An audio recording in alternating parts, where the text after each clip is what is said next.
प्रत्येक बातमी, प्रत्येक अपडेट MCR न्यूज घेऊन येत आहे राजकारण ते मनोरंजन, गुन्हेगारी ते शिक्षण, औद्योगिक जग ते खेळाच्या मैदानापर्यंतच्या सर्व महत्त्वाच्या घडामोडी. सर्वात आधी सर्वात अचूक माहितीसाठी पाहत रहा MCR न्यूज. जिथे नाही कोणी तिथे फक्त आम्ही. MCR न्यूज मध्ये आपलं स्वागत आहे. पाहूया आजच्या ठळक घडामोडी. क्लेशाने या ठिकाणी हा विषय मांडत आहे. फार गंभीर विषय झालेला आहे. आपल्या उपस्थितीमध्ये DPDCची मीटिंग झाली, मागे दिशाची मीटिंग खासदारांच्या उपस्थितीत झाली, अनेक वेळा विशेष बैठका झाल्या.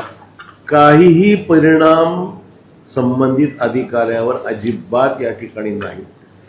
आणि कालची घटना तर एवढी गंभीर आहे 2 दिवसामधली की संध्याकाळी 6-6:30 वाजल्यापासून रात्री 11 वाजेपर्यंत लोड शेडिंगचा नवीन पायंडा किंवा नवीन काय जे काय झालं असेल ते झाल्यामुळे काल प्रत्येक आमदार खासदाराला आपल्याला सुद्धा अनेक एवढे फोन आले की काहीतरी याच्यामध्ये तुम्हाला तातडीने अध्यक्ष महोदय, आता हा विषय यांच्या स्तरावर राहिलेलाच नाही, हा विषय आपल्या स्तरावर येऊन ठेपलेला आहे. कारण की अधिकारी जुमानाला तयार नाही. ते काही बोला, काही प्रत्येक मीटिंगमध्ये 2-3 तास वेळ काढायचा, वेळ मारून न्यायचा. मीटिंग संपली, विषय संपला, कोणीही बघायला तयार नाही. आमच्या फोनला सुद्धा थातूरमातूर उत्तरं आहेत, करतो, पाहतो, होईल, आणि बोगस कुठे नोंदी नाही. आमचं म्हणणं हा विषय जरा आपण सिरियसली घ्या आणि 1-2-4 लोकांना सस्पेंड केलं पाहिजे या मताला आम्ही आता आलेलो आहोत.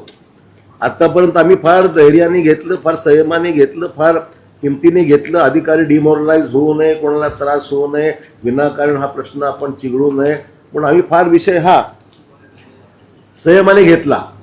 परंतु अनुभव असा आहे की आमच्या बोलण्याला, आमच्या भावनेला काही कदर कुठल्याच फोरमवर या ठिकाणी नाही.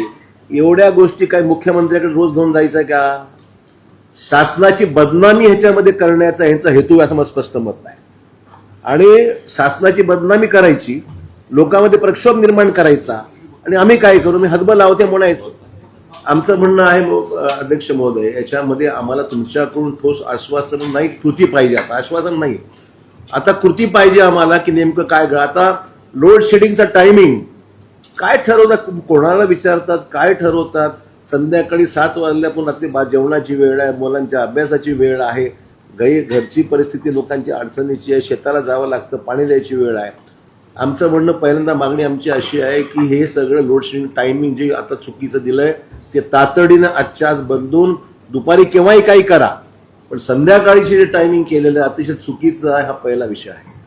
दुसरा विषय जो आहे, परवा जिल्हाधिकारी यांनी सेवा सेतू केंद्राच्या नियुक्त्या बऱ्याच गावनिहाय केल्या असाव्यात, झाल्या, काही इंटरव्ह्यू चालू होते मंदाकरामध्ये. आमचं मागणी एवढीच आहे, या तक्रारीच्या नोंदी सुद्धा सेवा सेतू केंद्रावर गावनिहाय गेल्या पाहिजेत. आता त्यांना विचार, तुम्ही किती नोंदी आल्या हो तुमच्या डिव्हिजनमध्ये, या सब सेंटरला एवढ्या तक्रारी आल्या, एवढा निपटारा झाला, एवढ्या शिल्लक आहेत, ओपन कंप्लेंट किती आहेत, क्लोज कंप्लेंट किती आहेत, सांगू शकतात का? हे आम्ही काय म्हणणार, DBA ट्रान्सफॉर्मर द्या, कुठे हे करा ते करा, काय काही होत नाहीये. फक्त उत्तर देत आहेत. आम्हाला डिव्हिजन निवाय माहिती पाहिजे, किती तक्रारी तुम्हाला या 15 दिवसामध्ये, महिन्याभरात का जो काय त्यांचा कालावधी असेल त्या कालावधीमध्ये किती कंप्लेंट्स आल्या, किती कंप्लेंटचा निपटारा केला, किती कंप्लेंट्स ओपन आहेत, किती कंप्लेंट क्लोज झालेल्या आहेत. आपण DPDCतून पैसे घेतो. आज इतिवृत्तामध्ये ते फिगर आलेलाच नाहीये. प्रत्येक वेळ DPDCतून 25 कोटी द्या, 30 कोटी द्या. अहो, डिपार्टमेंटकडे काही पैसे आहेत की नाही? प्रत्येक आम्ही द्यायचे पैसे का? पण DPDCचे पैसे घेत असताना तुमचे पैसे डिपार्टमेंटची विविध योजनेखाली पैसे येतात, त्याचं काय झालं, किती पैसे आले, खर्च कुठे होतो आहे?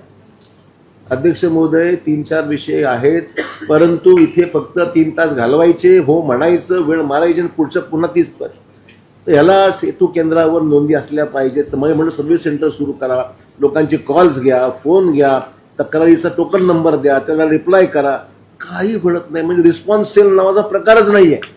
लोकांनी बोंबलावं, शेवटी आमच्याकडे यावर, आपण अटेंड करावं, आम्ही त्याला फोन करावे. हा धंदा रोजचा झाला इकडे. यांचं काम आम्ही करायचं का?